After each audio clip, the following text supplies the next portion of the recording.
Yo, what is going on, guys? Today's video we're talking about what I believe will be the new league start currency gathering meta for Path of Exile 3.22 Trial of the Ancestors, and it's one of the new Atlas passive notables, and I really want to talk about this because I think there's going to be a huge chance for currency right away.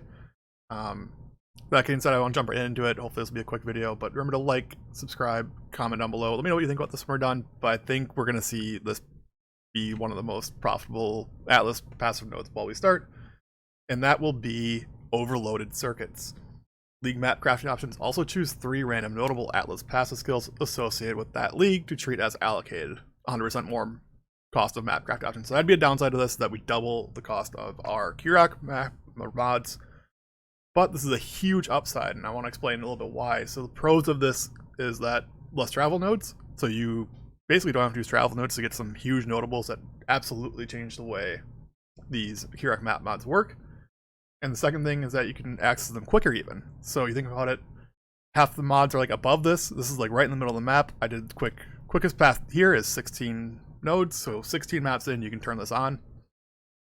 And the only downside is that it's expensive-ish. Depends which map mod you actually use.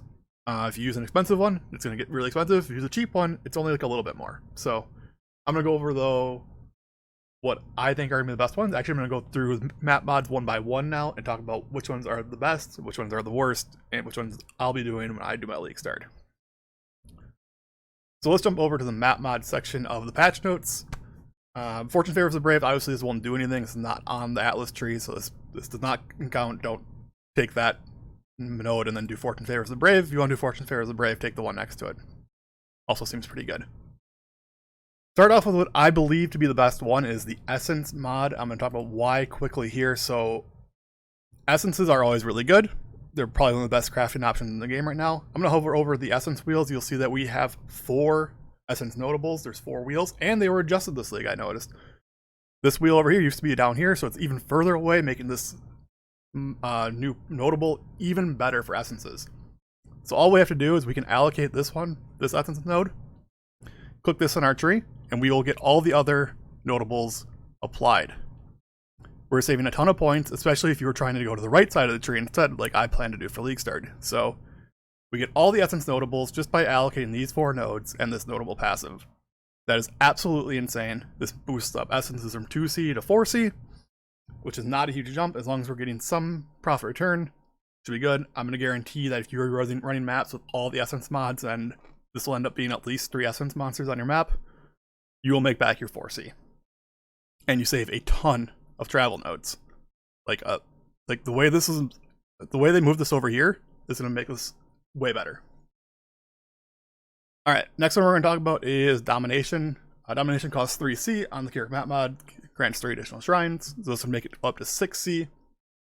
Shrine kind of works the same as Essence, as one of them is down here and the other ones are up towards the top. You can get all 3 of them, all 4 of them I should say, by allocating this one and then just putting shrines on.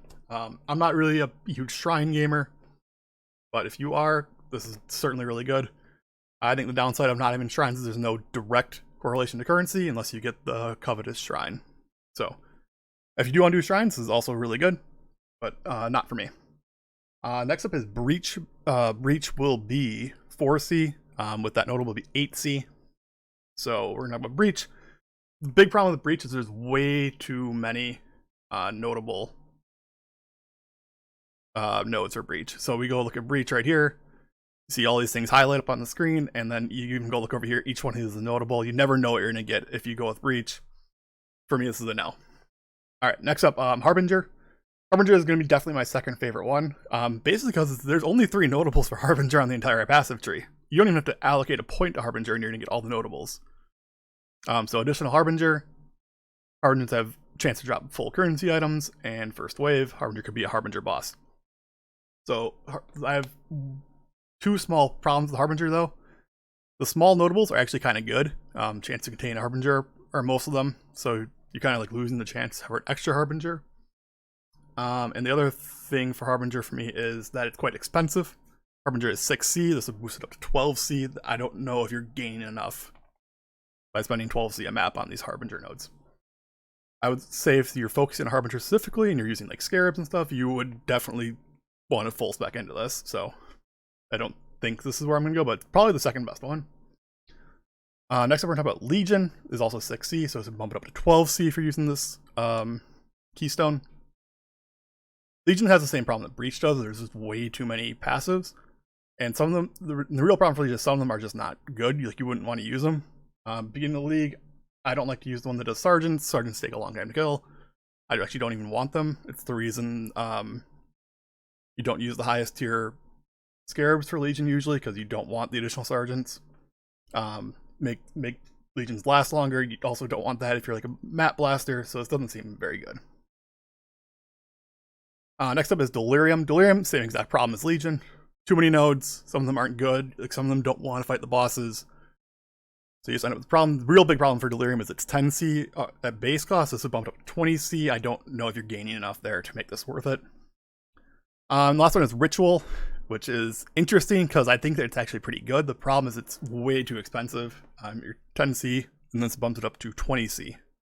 You're using this notable overloaded circuits. But you can basically get all of Ritual, or almost all of Ritual, just by taking this wheel here. And you can see there's 1, 2, 3, 4, 5 other ones, and they're all just kind of good, kind of okay, and you would be happy with pretty much any of them. The downside is that the one you're taking is just completely bricked. If you put Ritual on your map, it's plus 15% chance to hit an altar. So you end up in this weird spot of not really worth it, because you're taking a notable you don't want, and it's really, really expensive. I don't think you get 20C per Ritual back per map. That's just been my experience with Ritual, though. Alright, so I want to wrap it up here. Best by far for me is Essence. It's 4C a map. You're guaranteeing 3 Essences that are fully loaded with all the notables at the cost of only 20 points on your tree. This is by far the best. I think I'll do this like immediately. Just start farming up my Essences for the entire league. Second best is probably Harbinger, just because you can get all the notables without allocating any points to Harbinger, and that's pretty insane. Downside, it's pretty expensive. It's going to be 12C with overloaded circuits allocated. So yeah, I'm doing Essences. Basically, this is how I'm going to start my tree, because I want to work towards all the Expedition nodes here and work on the right side of the tree. I'll probably do Expedition, a little bit of Abyss, a little bit of Harvest, kind of get all my bases settled that way. And this is super nice that I'll be able to do Essences fully juiced without having to travel across the map using the gateways. I'm going to save myself a ton of travel points on the Atlas passive tree. So that's my rant on overload circuits for today. If you found this at all helpful, click the like button down below. It means a lot to me. And comment, let me know what you think of that. And remember to click the subscribe button. I'll have League Starter videos coming up pretty much as soon as we get the full patch notes on the gems.